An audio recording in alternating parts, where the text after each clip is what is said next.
ऐसा कोई केस आप डिस्कस करना चाहते हो जिसमें आपको लगा हो कि क्या हो गया, या एक्साइटमेंट के साथ साथ डर भी लगा? There was this one case which shocked us a lot and वहाँ पे हमको बुलाया गया कि आप आओ, आप इन्वेस्टिगेट करो, क्योंकि जो एम्प्लॉइज हैं वो छोड़ के जा रहे हैं, बिजनेस में बहुत लॉस हो रहा है.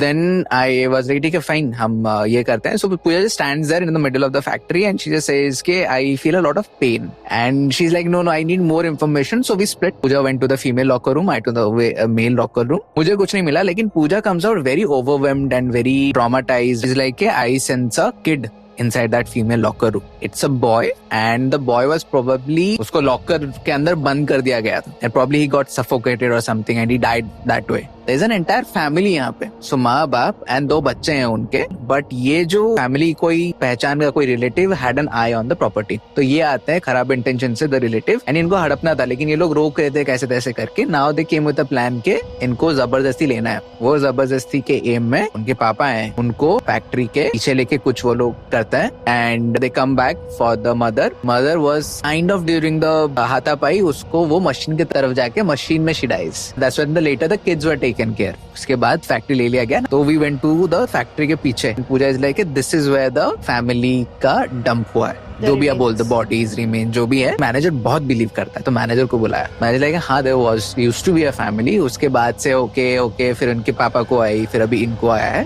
तो वी लाइक पापा का हाथ तो नहीं हो, बट एंटिटीज को लग रहा है कि आप रीजन हो, क्योंकि you are the current owner right now. Owner डर ही जाएगा कि मतलब हाँ कि क्या चल रहा है. Now as a psychic and sensitive, मुझे ना स्पिरिट्स की जो एनर्जी है, जो इमोशंस है, वो बहुत क्लोजली फील होते हैं. तो जब मैं उस लॉकर में रूम में खड़ी थी एंड जब मैं ट्यून कर रही थी उनके इमोशंस एंड एनर्जी में, I felt that pain, I felt that sadness of that female. मतलब it was so deeply that I felt कि आई वाज एडमेंट कि आपको माफी मांगनी ही है. There is no other way out, otherwise the spirits, the entities are not going to leave.